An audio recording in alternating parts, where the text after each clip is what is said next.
To the geopolitician, the world is not made up of men and women and children who live and love and dream of better things. It is made up of only two elements, labor and raw materials. Like, asshole debate energy is fine in high school and whatever. But I just feel like most people grow out of their high school persona. And I don't know that, like, Peter has. Maybe it's his college persona. Because he talks about doing college debate, which, okay, granted, I never did. Like he's done a bunch of debates. Yeah.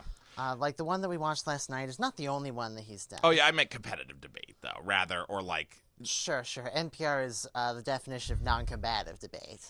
Andrew Jackson's wife was accused in a live debate of being a prostitute while she was first lady. Gridlock is normal. John Adams was accused of being a hermaphrodite without any of the positive characteristics, whatever the hell that means.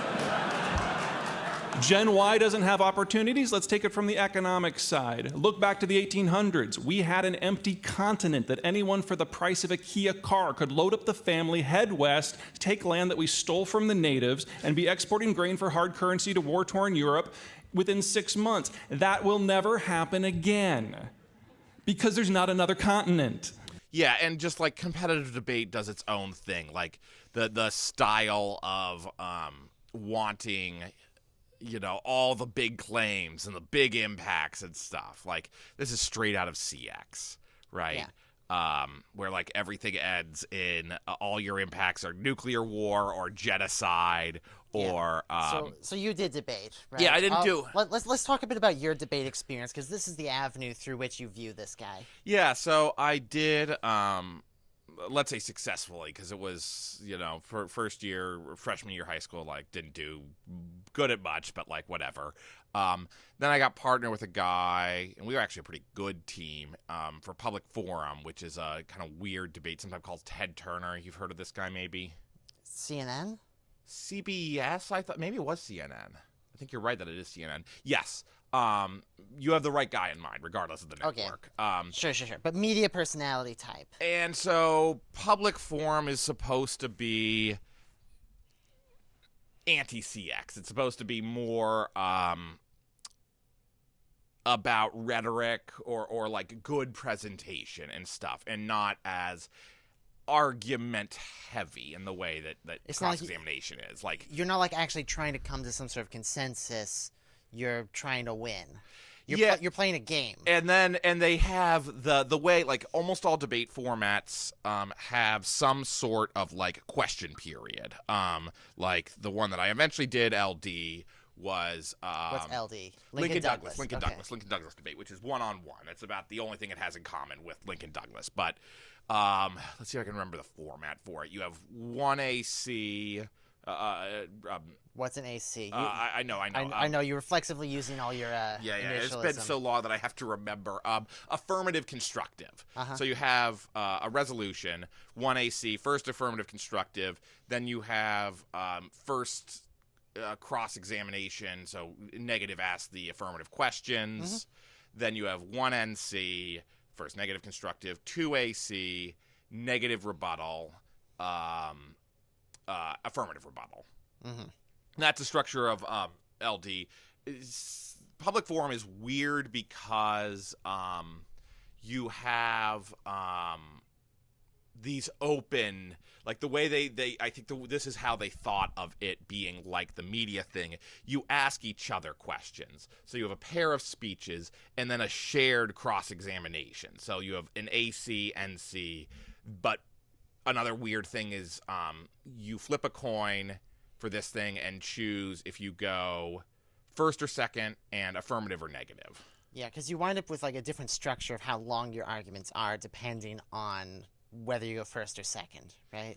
A bit, yes, because if you're going and that's the other weird thing about Public Forum, the constructives, it's a really short debate format. Mm-hmm. Like the longest speeches, again, it's been so long I don't remember the actual times, but I think the longest one's like 4 minutes versus the one NC in LD, or the NC, excuse me, is like 7 minutes. And this is compared to like CX, which I think has 10-minute speeches. Okay. And so when you have like a 4-minute segment or a 7-minute segment, That's so short. Like you can cite like a piece. Well, so you actually have a number of Okay. citations. The NC would typically, for LD, was interesting because it would also function as a partial rebuttal. Like you would have a negative case, you have to lay it out, but you would also spend time rebutting the affirmative's arguments. In public forum, the first two speeches, because they're so short, you have no time to do rebuttals. And so my partner and I, for that, was very good at doing the rebuttals. He was very good at doing the constructive speeches. And so I would always take the rebuttals. But the weird thing about that is you don't have, in that format, one person asking questions. You have two people asking each other questions. And then you get to the grand cross-X or free-for-all, I forget what they call it. But the right before the closing speeches, which are like a minute or 2 minutes, like it's short, you have a free-for-all where people are just throwing questions out at each other. And I think this is why they sometimes called it Ted Turner, because it's like because it's more like the panels. Yeah, exactly. On like the on the shows that you see on the telly. And this is like a way to fill up time in a 24-hour news cycle. It's complete time waste. If you find yourself watching a whole bunch of panels, you are wasting your time because this is a thing they do when there is no news. Yeah. So it was, I mean, that was a fun one, but I got more and more interested in grabbing arguments from CX because debate camps would post their whole cases, and you could find them for going back years and years and years. And so I like to grab their critique. So, like, you know, there's some critique of, which means there's a philosophical argument you're making. You're saying there's something wrong with, usually it's about the discourse that the affirmative is using. You remember that meme, draw 25 or link to cap? Yeah. Yeah, you could throw it up. But this is like a classic example, the Cap K, it's called. So capitalism, you have, how is the argument, the resolution, supporting capitalism? And if it's supporting capitalism, then it needs to be tossed out immediately. Is that how it's structured? Basically. So link to cap. You have the link, you have whatever your link is going to be, you read that, and then you start reading cards about how capitalism is bad. Yeah, and it's like you find your way. It's a little bit like doing like Wikipedia searches. You're familiar with this competitive sport where you try to find the shortest time to get from one page to another on Wikipedia just by clicking on the links, or get there fastest. Like these are two different measures: is how many clicks, how fast. Yeah. And it's really easy to do if you go from whatever page you're on to America, the United States of America, because it's just a very long page with a lot of links on it. And so it's essentially like, how do you jump through the knowledge graph of Wikipedia as fast as possible? And it's almost exactly the same thing for debate. And for you, what would you tie it to? As I recall, it was something about government power increases. Yeah, so the one that got me to nationals, this was fun. I just remember these debates because the qualifying term was just fun.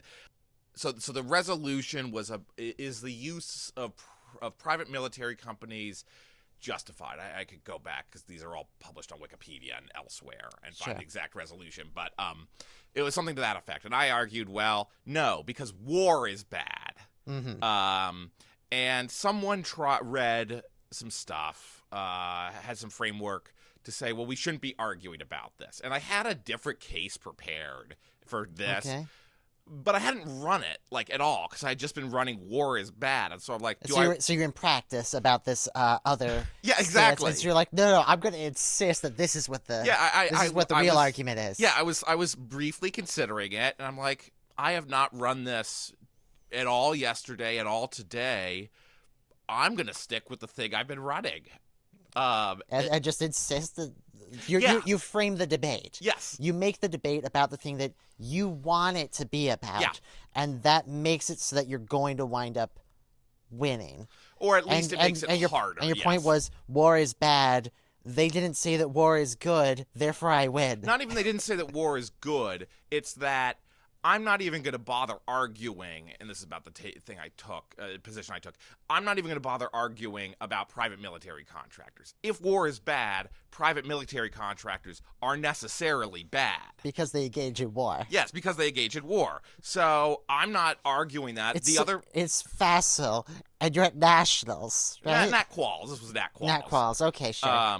But yeah, and the argument I made in contrast to this one is, if they can prove war is good, I lose, because I have not actually argued. I mean, I brought up some things to rebut their specific thing, but I'm not arguing that private military contractors are bad. The judge apparently bought it. It's like, okay, well, sure, I'll accept that. Seems a fair, sense of debate. But yeah, I would love to bring in, kind of off the wall things from CX, like critiques. And this is why critiques sometimes get a bad name in CX, because you just have a stock argument, and then you just need you tie back to the same argument no matter what the discussion's actually about. Yeah.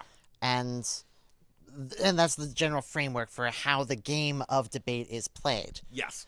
Okay, and last night we watched a debate that sort of followed a framework like this, wherein you had 4 public intellectuals on screen, and one of them was the subject of our day here, Peter Zeihan. Yeah. And his thing that he ties back to is geography, demography, access to resources. Yeah. Okay, and fundamentally he tries to make any discussion about those 3 things, and that's why we're talking about debate, because Peter Zeihan is obviously a debate kid. Yes. Oh my God, he is. His persona, the way he talks, he's not doing the CX stuff, because that's just not, you can't speed in public discourse. No one will actually understand you. Yeah, you can't just bring up the words per minute. Yeah. Which is, maybe someday we'll talk Ben Shapiro, but he's also a debate kid, and he talks so fast. Yeah, Ben Shapiro, I've heard him, and he's just God, this guy clearly did CX. Yeah. And I started to speed a little bit, but it's just you can get, there are ranges of what is an acceptable fast speech. Yeah. And versus what CX does, which obviously if you just carry it on, you go to well, let's speak at 1,000 words a minute or whatever. Yeah. And so the framework that is encouraged here is to prepare to tie everything back to your foundational "this is what the world is about" thesis. Yeah. And then argue a thing that you always argue from that thesis. Yes. And for Peter Zeihan, it is essentially the United States has somewhat favorable demography compared to the rest of the developed world. This involves some immigration, but also he talks a lot about the generations. He says that millennials exist in the U.S. and do not exist elsewhere. We have a larger young generation. This is going to favor us for the coming decades. We have access to most of, if not all of, the necessary resources for a modern industrialized economy. And we have security on all sides. Therefore, America is going to kick everyone's butt for the coming decades, regardless of any other factors. He benefits, in that debate, and also in his books, from having a medium that is not citation heavy. Yes. We have here 4 books for Peter Zeihan. They're all popular books. Yep. And they don't have citations. No. Just broadly. And this is this is not you don't necessarily need citations, but he brings up very specific data points, right? His favorite one that he repeats over and over again is the U.S. has more miles of navigable waterway than the rest of the world combined. And it doesn't. As far as I can tell, I looked in, it's one of those down there. I looked in the book. He has a citation to some UN organizations. Well, that's not a very specific citation. And I went because it's the organization. It's organizations put up many data sets. It's hard to figure out which one you're talking about here. And I went to their pages and I did a search for waterways length, I think was the search. Mm-hmm. And one organization, it was the Food and Agriculture Organization that he cites, gave a list of things like inland fisheries of Europe, like, this is relevant, but it's not what he's talking about. Yeah. And the other one gave me nothing. Like, this is partly the UN's fault for presumably not having, like, a great search engine. How dare they? Yeah, but I can't reconstruct his data. I don't know where he got it from. And he asserts this a lot. Like, yeah, all the time. But the thing is, when we try to find it independently, we see China ahead of the United States, actually. Yeah. It's kind of close, but we do see China ahead between the Yangtze and the Yellow River. Yeah. Like, the navigable waterways of China are extensive, and the Grand Canal has existed between the major rivers of China for a very, very, very long time. Yeah. And a big part of his argument for why the United States is dominant is that it can trade internally between these inland waterways and the coastal waterways of the United States, while China can't. And it's just wrong to say that China can't trade internally by water. And this is also, it's weird on a number of levels. So his counting of inland waterways includes the intracoastal waterway, which kind of fair, though the intracoastal waterway, if memory serves, goes out to sea. Like, at least there stops being a canal that's just inland for a bit. Well, I mean, it's not a canal. Most of it's actually natural. Okay. But it's like, the United States has excellent access to navigable waterways, and this is the fundamental point, is that it does have access to a large amount of navigable waterways that can't really be influenced from outside. And so, like, the broad sweeps of a lot of his claims are true, but each one needs to be argued a little bit harder. Well, he has truthiness on his side. Yeah, I think. But when he talks about waterways, like, I've joked about, we need to build a canal to connect the Colorado and the Mississippi drainage systems, because right now the biggest port, which is nuts, totally nuts. Like, this is it not annoys viable. me how seriously you take your arguments for this every time that you bring it up. No, it's absolutely nuts. But my issue is, like, the justification for this is, according to Petey Boy, we need waterways because they are nearly free. Well, the busiest port in the U.S. is Los Angeles. And where do goods, when they land in Los Angeles, how do they get to the rest of the country? By truck. By truck. And so the busiest port in the U.S. is not like he's from Iowa. It's not one of the things in the Mississippi. It's not on the East Coast. It's L.A., and then things get trucked inland all across the country. Yeah, there's also, of course, rail connections, but it doesn't go by boat. No.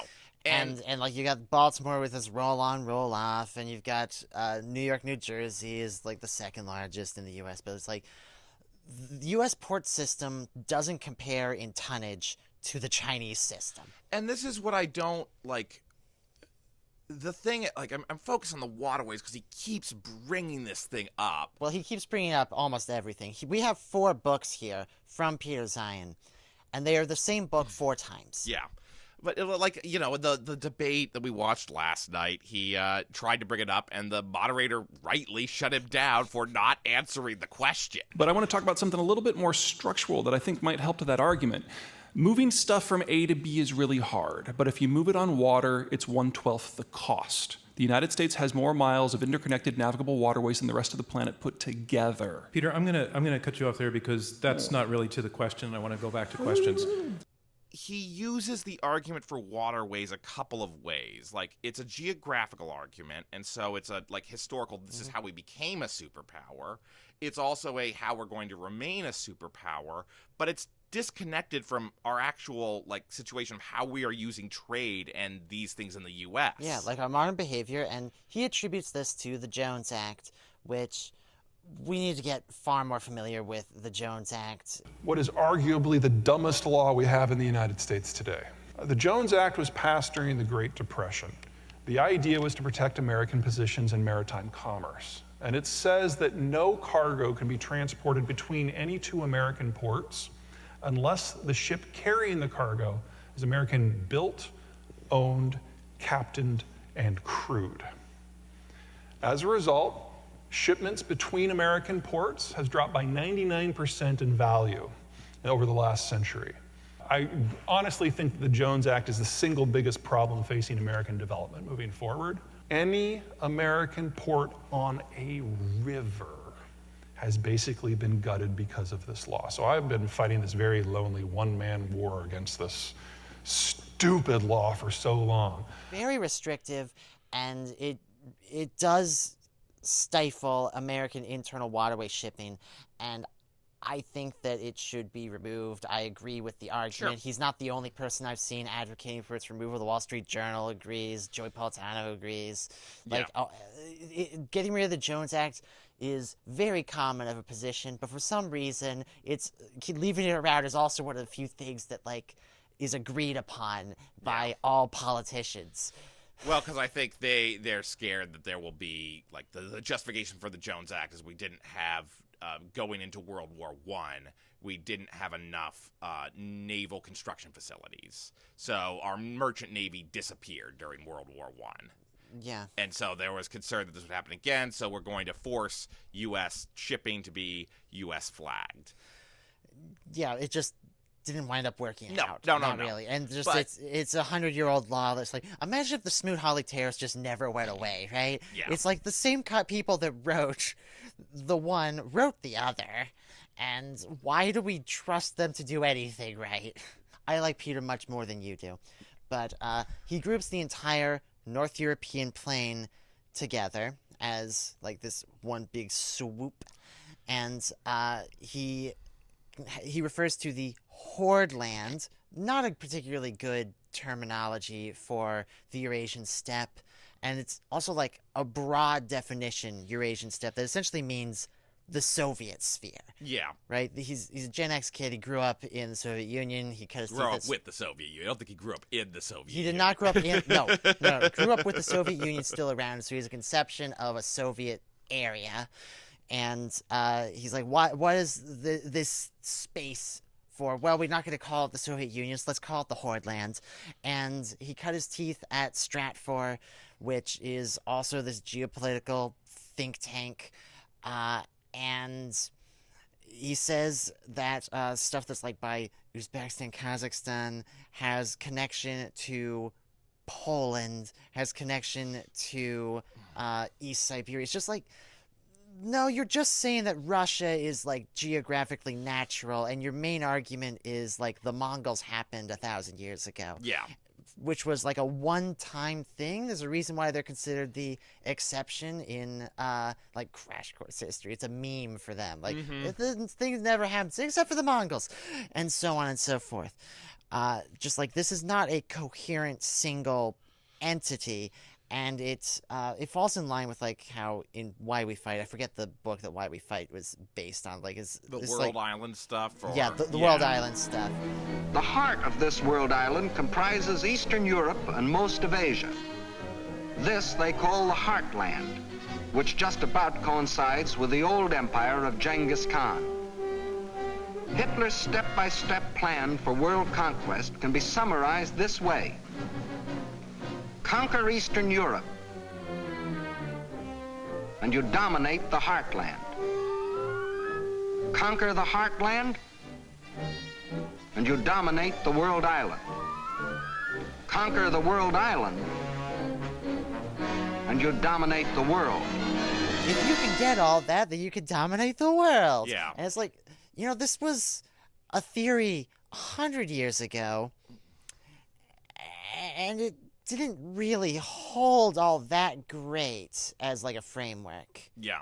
Because actually all the rest of the world is able to win when there is this unification. Yeah, and it's also odd to me framing, like you look at geography, and the geography of the world, with a few exceptions, has not really changed over the course of at least recorded human history. Yeah.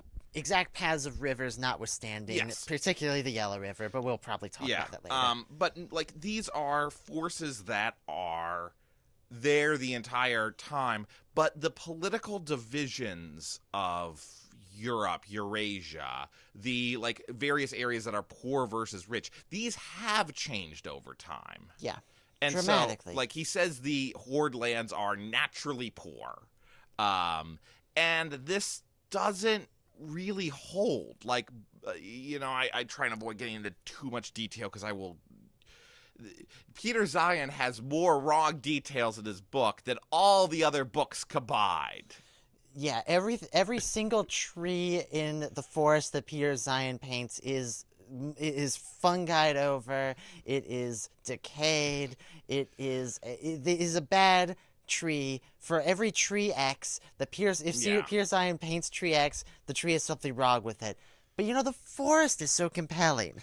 And that's my issue is like I think there's a huge ethos problem that he ought to have. Like he presents himself very well, so I think this is why people. He's an excellent public speaker. I love listening to a talk. You know that I listen to this guy a lot. Yeah, and he's engaging to read, but I think it's an ethos problem when you get so many things so egregiously wrong that I'm supposed to take your broad argument seriously when all the little bits that you are trying to use as supporting evidence you've misinterpreted in some way. Yeah. Like, why am I supposed to accept that, his basic argument, well, the world's going to go to crap and the U.S. is going to be fine.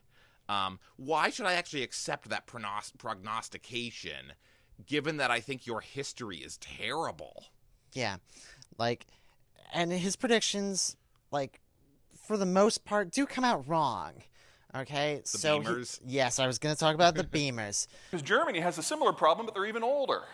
So right now, Germany can afford the bailouts. They've got a big chunk of people at that tax-paying pop, kind of like where our boomers are. But when they retire, Germany can't afford it anymore. So Europe has about 10 years to figure out how to deal with no positive economic growth ever again. Folks, if you want a Beamer, buy it now. This is the last model. You should probably get 10 years of parts too.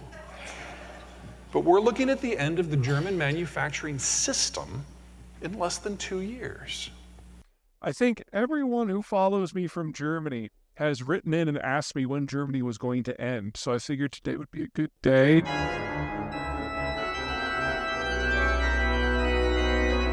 So, for the past, since he's become this public intellectual independent of Stratford, he's been calling for the decline and fall of Germany, because Germany doesn't have access internally to all the resources it needs to produce all these wonderful automobiles. Yeah. Okay, he says that if you're gonna buy a Beamer, you should get 10 years of parts, because you will need them, because they're not going to be making any more. This is the last model BMW, and it's going to take me a while to put together all the clips, but he said this every year for the past 10 years. Yeah. And so at a certain point, I'm like, friends, look at the guy's, history of predictions.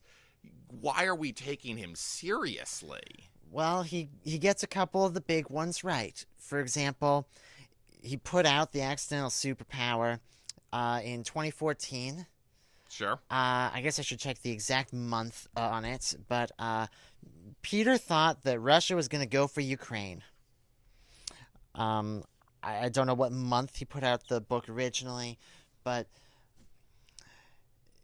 Russia went for Ukraine. And he said that they would go for Ukraine even harder and again, and then they did. And this is the biggest thing going on in the world in terms of geopolitics, is that Russia's trying to restart history. And he got that one right. I will grant that. And I can't actually really poke too many holes at that. His logic was sound enough, I would say. Although he says that Russia had to do it within this stretch because of demography, I think I would point out he mentions Ukraine's demography is even worse than Russia's, the age pyramid. So yeah, it's not that Ukraine was going to gain, though. That's not his argument. His argument. All right, he talks about Russia all the time. He's talked about it on Joe Rogan. He brings up this map of Russia all the time, where he talks about all the marginal land in the middle and all of these access points. Back when they were the Soviet Union, they had control over all the access points. It's like here's some mountains, here's an ocean, here's another batch of mountains, here's a desert.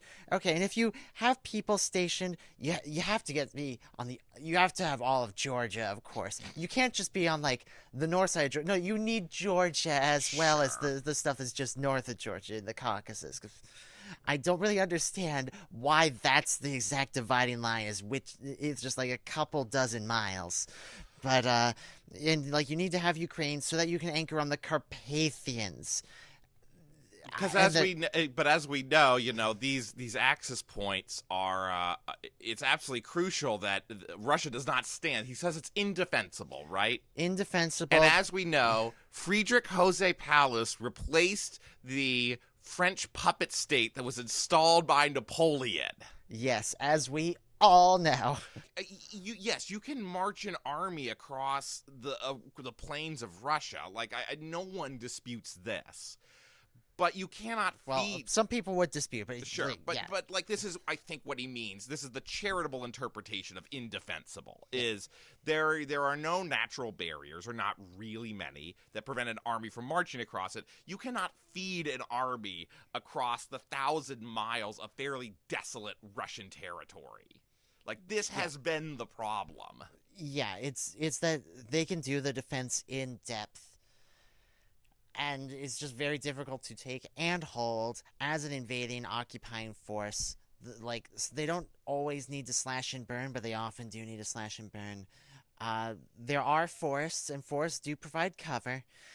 There are some rivers, actually a fairly large number of rivers. Yep. But, like, I don't know, you don't want to station, like, behind the Volga as, like, where you're going to start defending Russia, because a lot of the good stuff is to the west of that. Yes, and so, like, that's a fair point. I think this is one of the weirder arguments, though. Russia, you could almost say, and I don't actually think Russia is going to break up, but you could almost say breaks down the middle. That is, most people live in the far west, and this is a kind of natural polity. Siberia is naturally desolate. I mean, to this day, I think the biggest city in Siberia proper, if memory serves, is Norilsk at a few 100,000 people. You think it's Novosibirsk or something? I thought there was a place in Irkutsk that was relative. Like the population caps out at like 2 million metro area, which is like not tiny, but like they're strung along a sort of thin strip. Yeah, like right at the south of Siberia. Like there's a lot of empty. Russia is very empty. It is larger than Canada. It has 200 and change million people, and it's like more than twice the size of the U.S., but has a bit more than half the population. It is pretty empty. Russia is sparsely populated as you go east. Yeah. I think everybody agrees on this characterization of the country. So it's weird to me, like, he is right that at various points in history, Russia was concerned, like, the Great Game is sort of about, being scared that we're going to get invaded from India, and conversely, wanting to invade India. Yeah, there's both sides of the same coin here, Yeah. but if I remember right, he also draws the Great Game, like, extra wide. Like, he considers, he was the one who considered Lawrence of Arabia Yes. as a component of the Great Game, Yeah. which doesn't make sense because the Ottoman Empire at the time was considered its, like, own great power. Yes. Okay. Sick man of Europe, but... Yeah, he would consider the Ottoman Empire and Turkey to be, like, just simple successor states, which is... That's actually reasonable. It's reasonable. Yeah. But, just the Ottoman Empire was not part of the Great Game between Britain and Russia, unless you're considering the Crimea War to be part of the Great Game, which is way over expanding what this concept is. It's lumping too many things together, Yeah. so the concept becomes unhelpful. Yeah, like if you're having that be part of the Great Game, then you're gonna have like Russia selling Alaska to the U.S. as like part of the Great Game, Yeah. and the settlement of the Pacific Northwest is part of the Great Game. It's just like you have to put the entire world under this like Russian UK dominance game. Yeah. Whereas just like Central Asia is the more sensible Yes. place to put. Like, as far as maybe just like an inch into Iraq, but like Iran makes some sense as Yep. one of the components, but like you can't get all the way to Levant and still be no, like no. that's the dividing line of like where it doesn't actually exactly between like Mosul and Aleppo. Like between those two, you can't call it the Great Game anymore. You are drawing too broad for anyone. Yeah. And related to history, like, he likes the myth that there was no such thing as globalization until the U.S. established a world order after the Second World War. Yeah, he characterizes it as you had empires that were extracting stuff from their colonies and using their navies to patrol the trade route from their home to their colonies for the extraction of resources, and that was like the end of it. And this was like a component of the world trade system. But it's not really true. And it's not true on, like, a lot of levels. Like, first of all, Pax Romana is, like, our first, great piece, right? But then there's the Pax Britannica, right, of the 19th century, and he talks about Pax Americana. Other ways in which it's not true, like, I like to bring up rubber, because it's the material we forget about as being strategic nowadays, because we just have lots of synthetic rubber. Yeah, but it was like rubber trees in Brazil. Yes, there was one source of rubber for the longest time. Once you start making cars and some other things, you need rubber. And there was one source. Or you nearly need rubber. There were like steel wheels going on some of the German army in World War I. Yeah, but these, like, for at least, especially for civilian use, destroy your roads. Yeah. It's not good for infrastructure. And so just talking Pax Britannica. Yeah. Okay. Germany, industrialized under Pax Britannica. Yes. Would you say this is true? Near enough, yes. Near enough to true. And made in Germany was a label that was put on German export products because Britain mandated it. Sure. In order to try to discourage Britons from purchasing German goods. Yeah. It didn't work because it became a sign of quality. Indeed. This is not a good way to convince somebody not to buy something, is to have the good stuff stamped made in Germany. It's sort of like the modern era is made in China. Maybe at some point China will be a sign of quality. It hasn't happened yet, but maybe sometime. They're getting there. Like, I am not as skeptical, although related to that, I once bought a cable, an impossible cable. It was an analog thing on one end and a digital connection on the other, and there was no chip to convert it in the middle. They just soldered the wires together. Yeah, and it doesn't do anything. No, it doesn't do anything. But yeah, so look, I'm not saying that everything that does come out of China is of quality, but I'm also not saying that everything's trash either. Yeah. And Peter Zeihan definitely has a Western chauvinism with regards to the quality of goods from especially China. He makes so much fun of Chinese chip making capacity. He always says the chips that the Chinese make are used to make singing washers, dryers. He always says Sure. the singing appliances. And I guess it's salient for, like, I don't know, our appliances started making noises, which I'm not a huge fan of once we moved to, like, our current location. And, like, when things are heated up, I guess, on their stove. But you're just going to disparage, Peter, all of the chip-making capacity of the second largest economy on the planet and dismiss their capacity because the chip is, like, used for this purpose. Yeah, it's very silly. And, another rejoinder would be BYD, right? Which, like, he doesn't know about, or doesn't talk about, I assume. Like the cars. Yeah, the cars. The electric car company. The electric car company. I assume he doesn't talk about it because you can't get them here. I think you can get them in Canada, but they are not available in the U.S. This is like a $10,000 new electric car. Yeah, like, they're incredibly cheap, and, there's a decent amount of complex circuitry that I assume is computerized. Maybe I'm wrong, and they're using discrete but not much digital circuits, but, like, it's the year of our Lord 2025. Chip making capacity is a factor in the Netherlands Mm-hmm. and in Taiwan, and there are a whole bunch of other chips elsewhere. Like, Zion's reasonably good at identifying who is making, like, what size of chip, and... So has he mentioned, because I have not heard this from him, something I saw in The Economist, ASML, the Dutch company. I believe that he's talked about ASML before. Okay. Because, things that are surprising to me in his, economic perspective, he identifies the key strategic resources, especially things associated with the military. Like, he talks about steel a bit, he talks about oil a lot.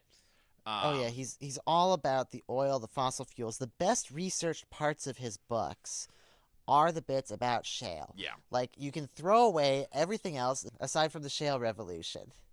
Yeah. But for talking about, the independence of the U.S., we don't need anyone else. He curiously doesn't mention things like the next generation of chips, the 7 nanometers, which have ASML and no one else building the tech to build them. And even the 14 nanometers, they have a 90% market share. One could say, contra Peter, that no, the U.S. can't be a superpower. It doesn't have access to the strategic resource of the advanced lithography technology. Mm-hmm. Like, we don't build our lithography technology. The Netherlands does. Obviously, they're the next superpower. I mean, he make geographical arguments, but it's a bit odd to me what he counts in his idea of economic flows and movement of goods and what he doesn't. Yeah, and he does track, especially the macro components of industry. Peter thinks there's going to be a famine. You remove the world's 4th largest wheat exporter from the market, and you're going to look at cascading problems, not just with food prices and malnutrition, but civil conflict and breakdown, most notably in the Middle East. The last time we had a doubling of global wheat prices, we saw the Arab Spring back in 2011. What we're dealing with is an order of magnitude more complicated and deeper rooted. And to think that we're only going to have a doubling of prices is ridiculously optimistic. Okay, he thinks that the loss of exports from the post-Soviet sphere of Russia, Ukraine, Belarus, that there's going to be a lack of potash in the developing world, and that Brazil is going to stop being able to produce as much food as it currently is, that Egypt is going to collapse because they won't have access to food, and so on and so forth. Essentially saying that industrialized agriculture as it currently exists is impossible under a world order that is not grounded on U.S. defense of international shipping lanes. And that raises so many issues. One, the first one is, I have not seen from him or from anyone else an actual explanation of how the U.S. can defend shipping lanes. When I look up freedom of navigation operations, the earliest I can find is in 2003 or something. So if that's the measure of the U.S. defending shipping lanes, were we just not before the aughts? But he's apparently been explicit that his views are influenced by his employers, and one of the big the employers is U.S. Navy. I mean, not directly, but he gives talks to a lot of the U.S. intelligence space. Yeah, and U.S. Navy is, I assume, one of them. I think I've seen him give lectures to these kinds of groups. It's various officer corps things. Okay, it's okay, what kind of keynote speaker can we get this year? Let's get the guy who's going to say that the U.S. is going to take over the world. Yeah. But I just I cannot find, because he doesn't have citations, he also doesn't really explain this one. Other things he has data backing up, but this one he just asserts that the U.S. patrols the world oceans. Yeah, and we can't really find it. What is there? Is it the U.S. bombs Houthi rebels in Yemen? Is that the extent of the U.S. patrolling the world's oceans? Is it entirely that nobody dare try anything because of the fleet and being that the U.S. has? Who's to really say? Yeah, and it's also odd because most shipping is not under threat. Like, I assume he's talking about piracy, or is he talking? He talks about piracy. Okay, I think that fundamentally, you misunderstand Peter's argument because he won't actually say it. Sure. I think that what Peter Zeihan believes is that the U.S. is going to withdraw from the global order, and the U.S. is going to do the piracy. I think that's what he believes. Yar har, drink up me hearties, we're going to shut down global trade because we're going to do the face-heel turn and stop global trade. By every measure that matters, the United States has not fallen behind, it's pulling ahead. And that assumes that we keep maintaining a trade system that hasn't benefited us for 30 years. God forbid we have a bad hair day. And even that, I don't believe. And the reason I don't believe it is he does not say that, to be clear. No, but he has said in the debate, like, we are one bad hair day or waking up in the morning away from shutting down global trade. And I don't believe this at all. And the reason I don't believe it is you look up a list of U.S. Navy installations. Maybe there's a lot of secret ones that I can't look up. But you look up a lot of them. No, it's hard to have a secret naval base. Yes. James Bond accepted. Look, it's hiding under Skull Mountain, you see. Indeed. But these naval bases, a lot of them, are either garrisoned by local troops, like there's a naval base in Crete that the U.S. uses, that is garrisoned by the Hellenic Navy. Mm-hmm. So we're going to engage in piracy, and the Greeks are just going to let it happen and let us use their base. The one in Italy and Sicily is at least entirely garrisoned by the U.S., but is still leased from the Italian government. In Singapore, we have the two bases, small bases, because, Singapore is not big. They don't have a lot of space. Mm-hmm. One of which is shared with 5 other countries and India. Uh-huh. Like, the notion that we have... sorry, did you just say that India's not a country? Well, I forget what the 5 countries are. Recently... in India we share with. Yes, okay. we share with... India was added to this base recently as people who could use it. Okay. So there was a 5-power agreement about the base. I don't remember who they were. And then India was subsequently added. Sure.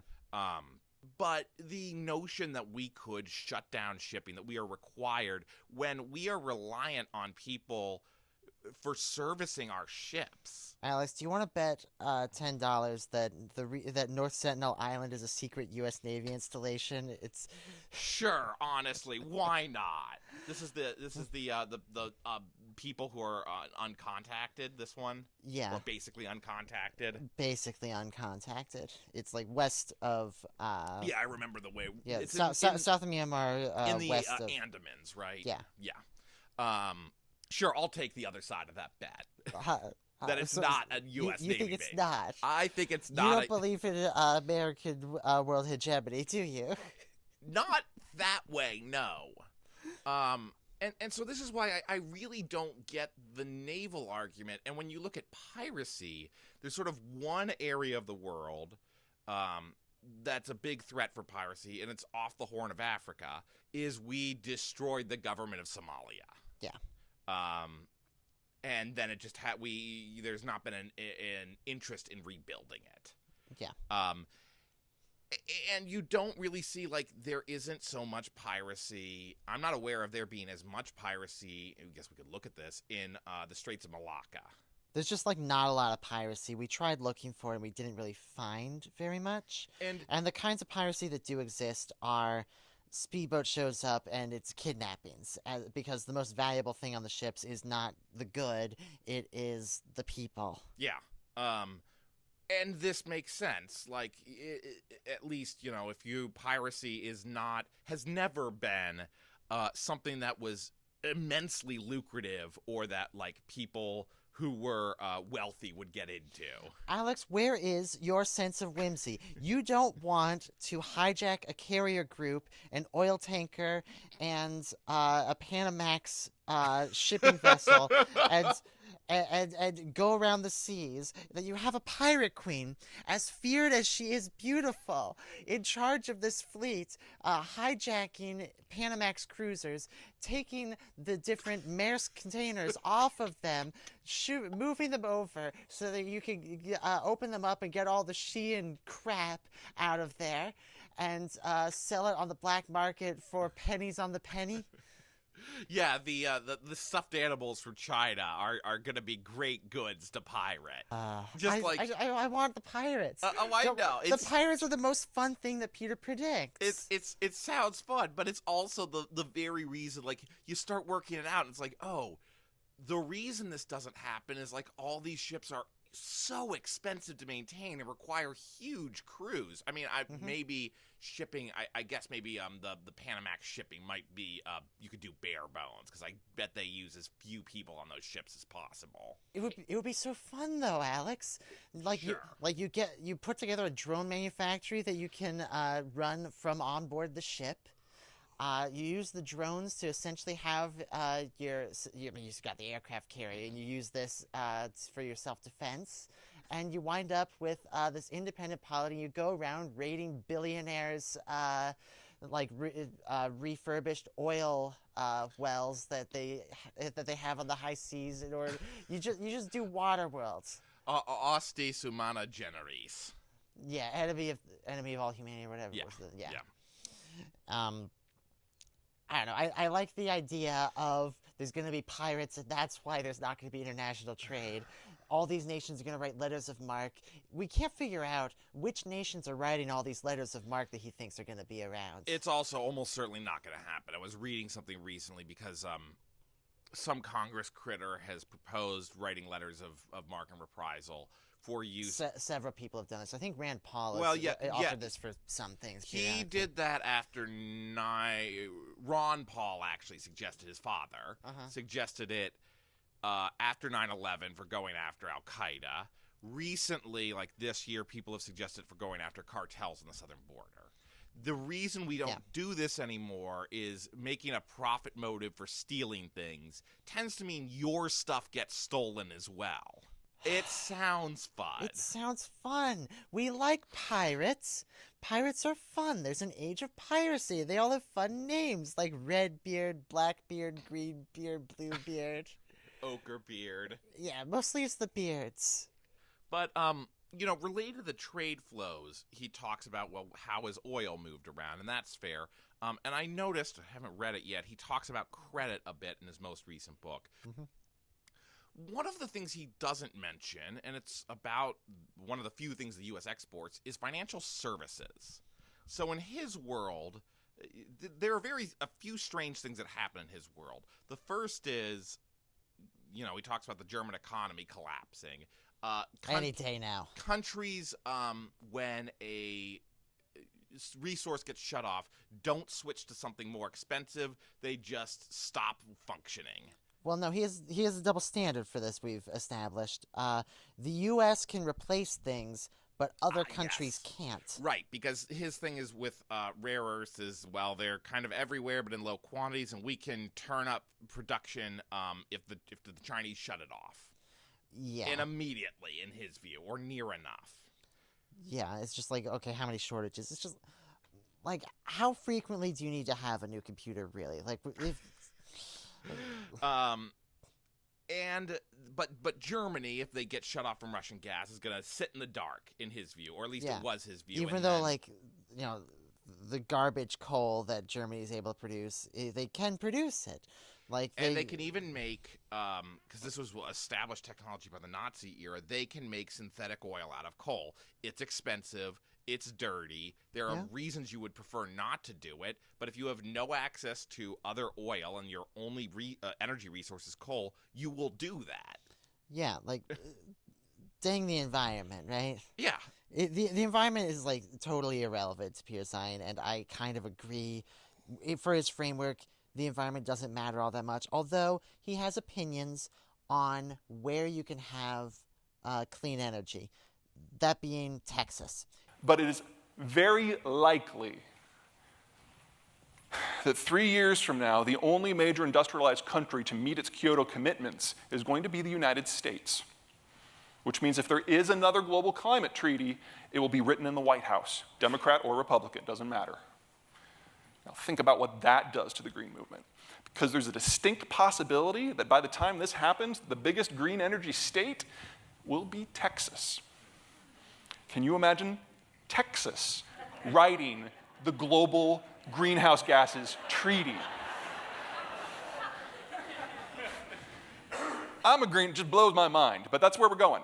Texas is the best spot for clean energy in Peter Zeihan's view, and this has been borne out over the past several years with the adoption of greater solar panels, greater wind farms, and just these things are bigger in Texas than in other places. It is not because Texas loves them. Yeah, no, Other they than don't. They do not. But this is true. It's interesting. The places, though, he says it's not possible. So You're in Germany, you walk outside and look up. What do you see? clouds, but you can run solar panels even on cloudy days. It's much less efficient, isn't it? It is less efficient. Some of the solar tech is like you're still taking a hit. It's something, but it's on the order of like a 30% hit rather than a 50% hit. Yeah, just 30 is a lot. It is, and like this is not great. But if you want carbonless energy and you don't want to do nuclear because God knows why, then nuclear is best. Let's say it now. Sure. We should do nuclear power. Yes. Okay. Fission, fusion when that becomes available. Obviously, we try that one out. I think fusion is never happening. It's a hot take, but not that hot to say that fusion's not happening. Just let's put it this way: we've been 10 years away from fusion power since the 1950s. Well, gosh, as soon as we get 10 years ahead of the 1950s in all other respects, then that's when we'll get there. But I think that it's a subject for another day. I think the physics does not make a lot of sense in fusion. But maybe the government of Germany, talking about things they could do, decides to mandate that every roof in Germany is covered with solar panels. One need not mandate this thing in places like the United States, where the market will do it. The market is doing it. The market is going to do it. Sure. Not every single roof, but it's becoming economical to put the solar panels on most people's roofs. Yeah. And so that's where I think, renewable power is geographically determined. Far away from the equator, solar is less effective. Mm-hmm. Places where it's cloudier, it's less effective. But that doesn't mean it's ineffective. Yes, sure, there is a discount or an efficiency loss, but it's not really correct to say a 30% efficiency loss means this technology is worthless. Yeah. He talks a bunch about transport costs of energy, sure, and that the sources of energy in the United States are on top of our population centers. That being that the places that are able to produce natural gas and solar power and wind power are close-ish to where the people are. The wind power seems interesting because I don't know about you, but I've gone across Kansas many times. The number of windmills keeps going up, and the number of people has not been going up. Or Wyoming, where my parents used to live, they do mineral extraction there, but they're also doing more and more wind turbines because Wyoming is so windy. Yeah. And no, people are not moving to Wyoming. God bless the great state of Wyoming. People do not want to move there. Yeah. And there's a number of reasons for why. The big one being that if you plant it, the rain does not actually come. Yeah. But that's a very odd argument to me because, what about the West Coast? So I guess California could do solar. He loves California for the renewable energy. He thinks that's very viable. But what about Oregon, Washington? He doesn't know those exist. Yeah. What about Massachusetts? has to know Boston exists, right? Presumably he knows that Boston exists. I don't know if he has actual like opinions on it specifically vis-a-vis getting power. Like He might think that he might just think it's really close to Pennsylvania or something like that. One of the things that I noticed, though, which I think is probably more relevant, Boston, Massachusetts, not too long ago, Dominion Energy, who supplies our power, was going to build an offshore wind farm off Massachusetts. And that makes sense. It's very windy. Oh, it makes great sense. But it got held up in regulatory delays, and they finally axed the project because they're just like, this has sat too long. We don't want to do this anymore. Alex, have you considered that this is why Texas is going to win, because they don't have so many burdensome regulations compared to the dang Northeast and the dang Northwest and just like the rest of the West. Texas is going to win because of the lack of regulation. Might even be true. But the other thing is, I was reading The Economist, and The Economist is talking about what are the things that Europe could do in this coming trade war that would hurt the U.S. Coming trade war. I think the trade war is in full swing. We're gonna want to talk about war. One of the things they note: SWIFT is based in Belgium. Which one's SWIFT? SWIFT is the interbank messaging service. So this is how money gets moved around, as they send messages through this network. Is this the thing that we cut Russia out of when they invaded Ukraine? Okay. But while they really wouldn't want to do it because it would hurt them as well, Europe could cut us off SWIFT. It's based in Belgium. Alone, like 40% of commodities trading is in the EU. Mm-hmm. The U.S. exports financial services to the EU, and a lot of the insurance market, for things like shipping, happens in the EU. So I'm a bit puzzled by the notion that, well, we have all our strategic resources, we're going to be fine. I think you're asking about implications. I think this is one of the biggest problems with buying Peter's argument, which is the U.S. will be fine because we have natural resources. The thing is, trade, especially in a post-industrial economy, is more than natural resources. So, great, we have oil. The U.S. is a service economy, and I'm not entirely sure that Peter really gets that service economies are still economies. I don't think he does. Reading through his books, it seems very clear to me he's focused on industrial materials and things that the military uses. Yeah, it's a very Cold War mentality that kind of agrees with a Soviet reading of the Cold War, which is if we just build enough tanks, we're gonna win. Yeah. Or if we build enough tractors, we're gonna win.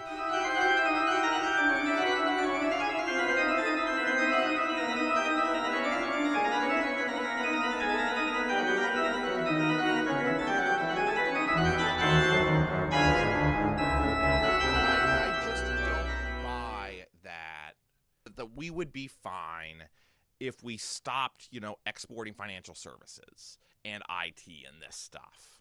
Mm-hmm. I don't think I buy that. And I think this is one of the more dangerous, the only thing I'd say is sort of dangerous about his view. You think that if the American services economy collapsed, that the American economy would collapse? Yeah. Yeah, I think that I can buy that as the argument that this would cause a Great Depression level catastrophe in the U.S. if we stopped doing any of these things abroad. Now, it's unlikely that the U.S. completely decouples and goes hermit kingdom. Indeed. Hermit kingdom is not exactly on the table. It seems like what Zeihan pitches is when he has disunited nations and the end of the world is just the beginning, that there's a disorder that's going to come to the world. And I hear a lot about this kind of thing from Foreign Affairs and The Economist and things like that.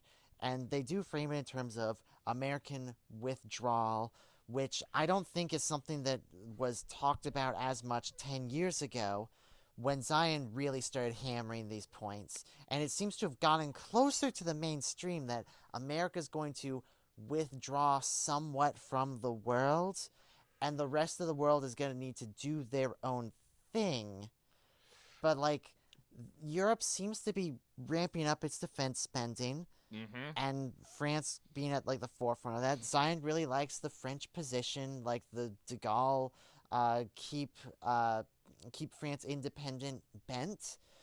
He loves that. He kind of likes Argentina. He thinks that all the autarky... He likes Argentina. When I was just flipping through the book, he thinks Argentina's a mess for all the reasons that most people think Argentina's a mess. Yeah, just I thought somewhere in there that's like the autarky stuff would be like better in the coming world than it has been up to this point. That Argentina has missed the boat on globalization. That France has missed the boat on globalization because they have kept from specializing all the way and have defended the local economy in terms of like agriculture and like local industries, Sure. these kinds of things, like trying to make sure that you could be self-sustaining if push came to shove.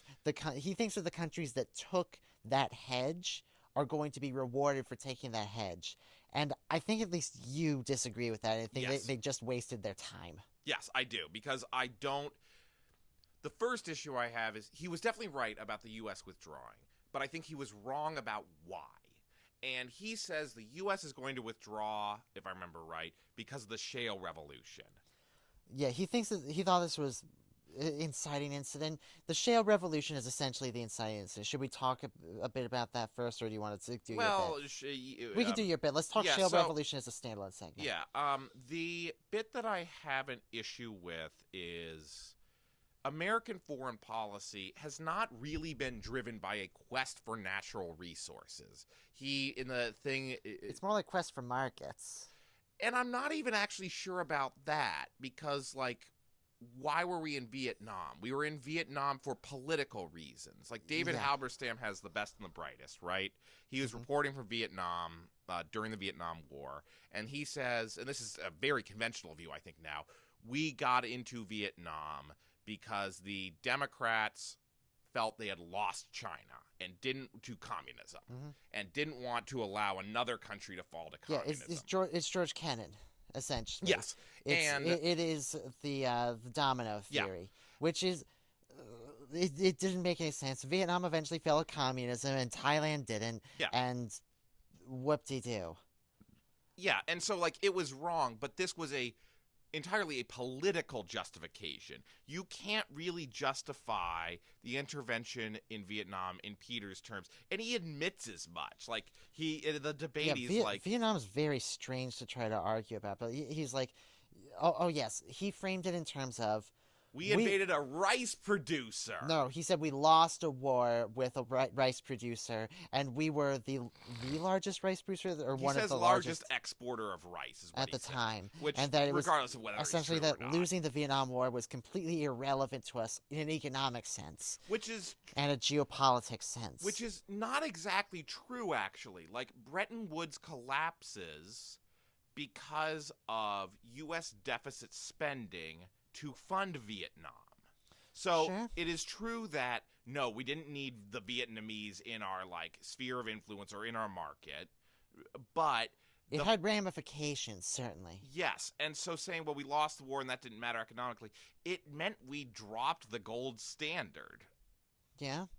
And that, like, there's like the French started doing an arbitrage thing. But they were able to do that because there were too many dollars floating around. Yeah. For the amount of gold that was supposedly backing them. Yeah, and then you have the Nixon shock, the 70s era inflation, which is kind of what shakes up portfolio analysis for like the latter half of the 20th century, is that this shock and the inflationary spike just like kind of wrecked the monetary system for a bit. Yeah. I think that's a pretty mainstream view. And so, like, yes, there was a huge impact from Vietnam, and we could say this is the main cause of that shock. Main cause. Yeah, but what I note is none of that is driven by strategic resources. Our intervention in Afghanistan after 9/11, not about strategic resources. Iraq, not about strategic resources. Maybe you could say the Gulf. Yeah, the first Gulf War you can definitely say is about war, and like a whole bunch of, let's say the left, would say that the second Gulf War was also about oil. It's just like it doesn't quite make sense to say that the second Gulf War was about oil. It really doesn't.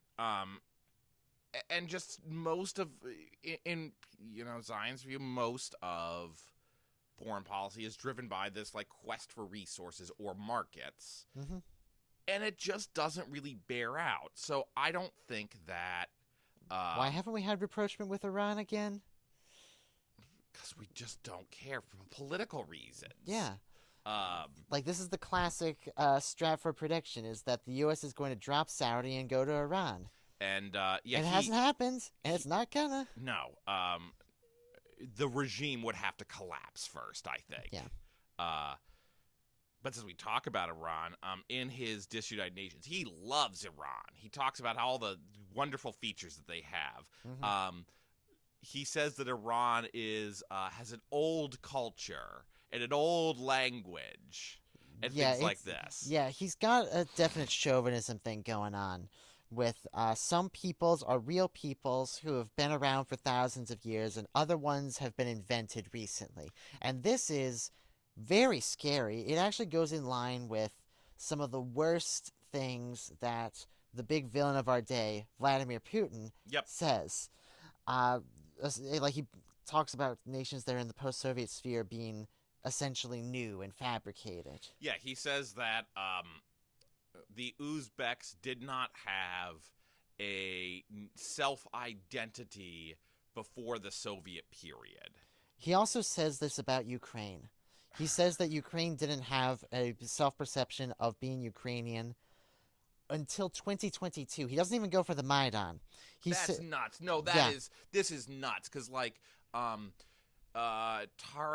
I'm blanking on his last name. I'm going to say Shevchenko, is like the Ukrainian national poet. If you look up the Ukrainian national poet Taras, you'll find him. I confess that I don't read enough poetry. But this guy there was actually a bit of a well, that's a different topic. But, like, this guy wrote in the Ukrainian language, not in Russian. Yeah. And so to say that there's not a sense of, like, Ukrainian, like, nationhood is just historically ignorant. Like, I think Timothy Snyder would have a lot to say about this. Timothy Snyder would have an enormous amount to say about this. Timothy Snyder, an actual historian, he uses citations in his books. He has been to Ukraine and speaks Ukrainian, along with several of the other languages of Eastern Europe, and he follows, like, the nationhood of Ukraine and, like, the interactions between them and Poland, them and the Russians, them and Belarus, and just... Timothy Snyder is an actual heavyweight with regards to history. I don't know if I would say that he's the heavyweight for, like, U.S. political analysis. Yeah, sure. But, like, Peter Zeihan is not actually an expert on just about anything. And that's the real problem that goes on here, is he doesn't really do citations. He has, like, industry talking points with regards to shale, and he has some understanding of trade routes, but only some. He has a spattering of history, but if you get into any of the details, he's, like, completely wrong about everything you actually, like, look at. I'm sure there's some things where, like, oh yeah, he's right about this, where we just don't know what we're talking about. Yeah. This is the overall criticism of Peter Zeihan.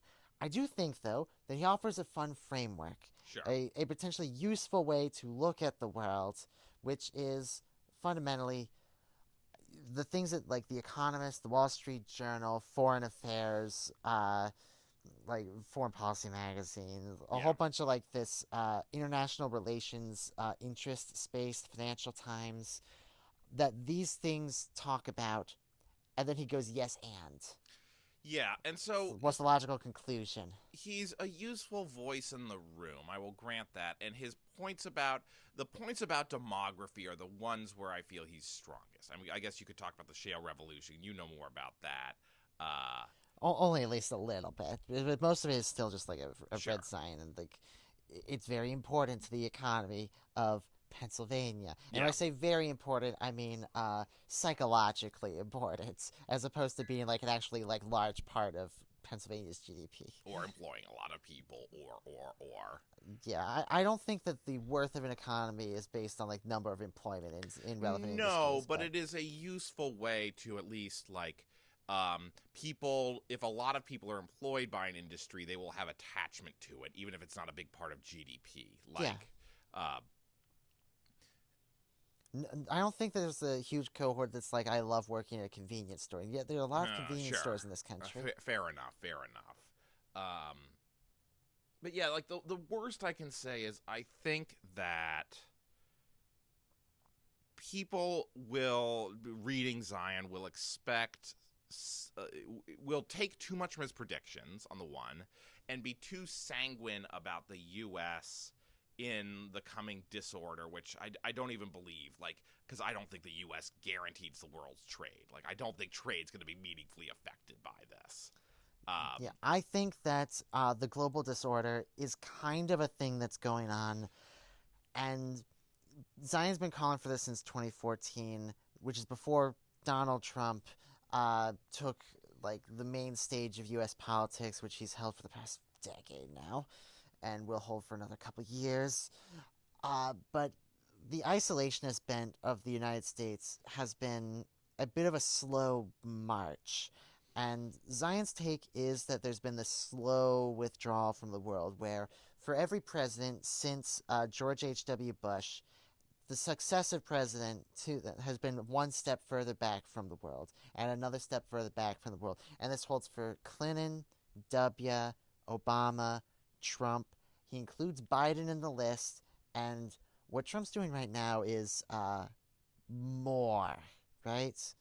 Because we're started a trade war with the entire world at once. I don't know about this whole at once portion of it. Like, I think that we could maybe beat up Canada if we were doing it one-on-one, but I don't know if we could do it with the whole world at once. Yeah. And Zeihan seems to think that we could probably do the whole world at once. And I think that's where his ideas move from just being sort of historically illiterate or ill-informed or just wrong to being actually dangerous. Yeah, it's just like the things that he said in all of his books up to this point toward the U.S. is going to do what the U.S. is currently doing, and it's gonna be okay. Immediately after we record this, we're totally gonna watch Zeihan's most recent couple videos where he essentially thinks that Donald Trump has deliberately destroyed America. This is, I think, interesting because you wouldn't assume, based on the arguments that Zeihan puts forward here, that that he would oppose the current moves that the U.S. is taking, and yet he opposes them. It's interesting because he is saying these are descriptive rather than prescriptive. He thinks that, like, he's described himself as a green before. Really? A green? I know, right? Okay.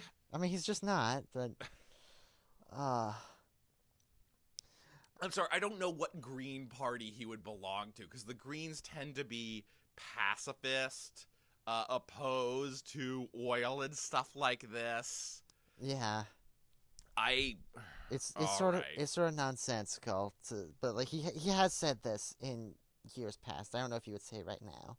Sure. I'm sure he considers himself homeless politically at the moment. Sure. And I just, like, I would give him more credit if he just got more things right, you know, like, so yes, the U.S. is withdrawing, but this has to do with political things, maybe even economic, but not about the flow of oil.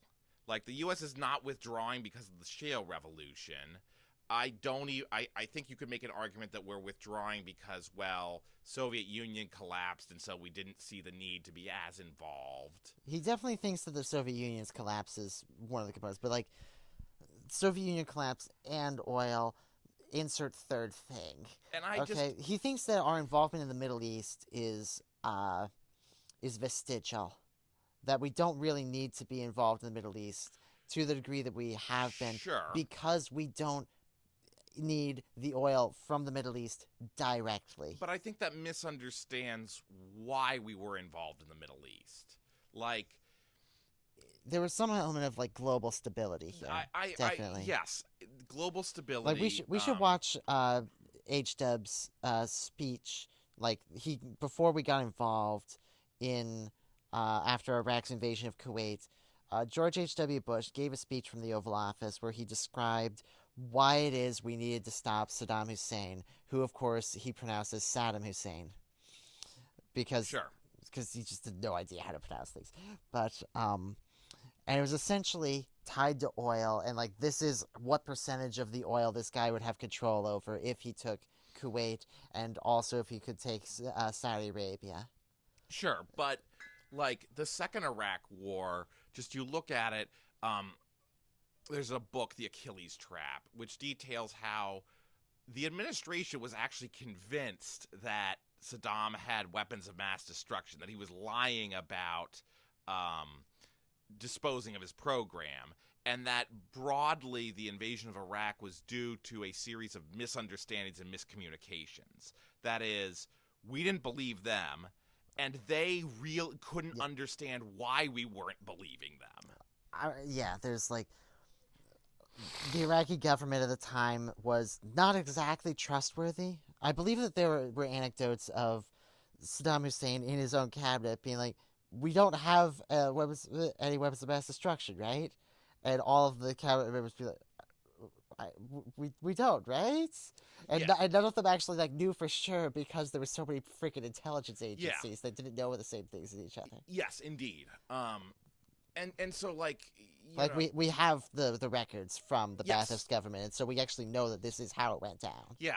And so, like, okay, immediately after the war, you could assert that it's about oil. But now we have enough government records in the U.S. and the Ba'ath government that we could say, no, this was just like just a giant mess. Yeah, a giant mess. And something 9/11, the U.S. The U.S. is paranoid, and also W wants to finish his daddy's job. Yeah, and yes. There's several components of which the uncharitable interpretations are included in there, right? Yeah. But it's not really about oil. And so I just like, I even think that we're throwing up barriers because we have historically high levels of immigration, and that there is a kind of national reaction by a lot of people to this. And that, this is a take that I've heard even from far-right sources, especially actually from far-right sources, saying that like at the start of the 20th century, there was a very high first-generation immigrant population compared to overall population, and that this is why the Klan came back then. And I would be more inclined to believe this than oil. Because it is not an end-all be-all, though. There's also like there's also like great migration going on inside of the U.S. There's a variety of like factors that play into this, but yeah, there's lots of causes for all sorts of different. Yeah, and so I'm more inclined, like, economies are complex, and you could look for lots of economic arguments, but just saying, well, we're going to do geography and natural resources, we can explain everything with that, which is where Zeihan seems to be at. Essentially. I don't think is really that accurate.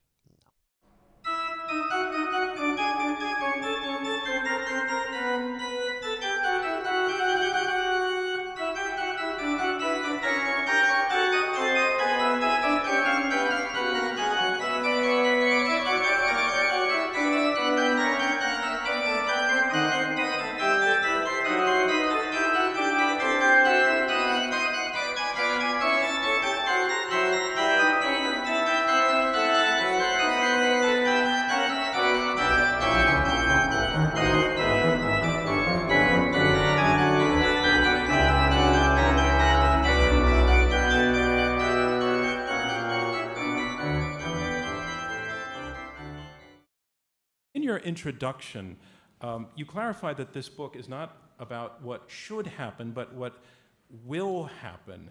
And does that mean you're really saying that maybe the U.S. does not deserve its place at the top? Better lucky than good.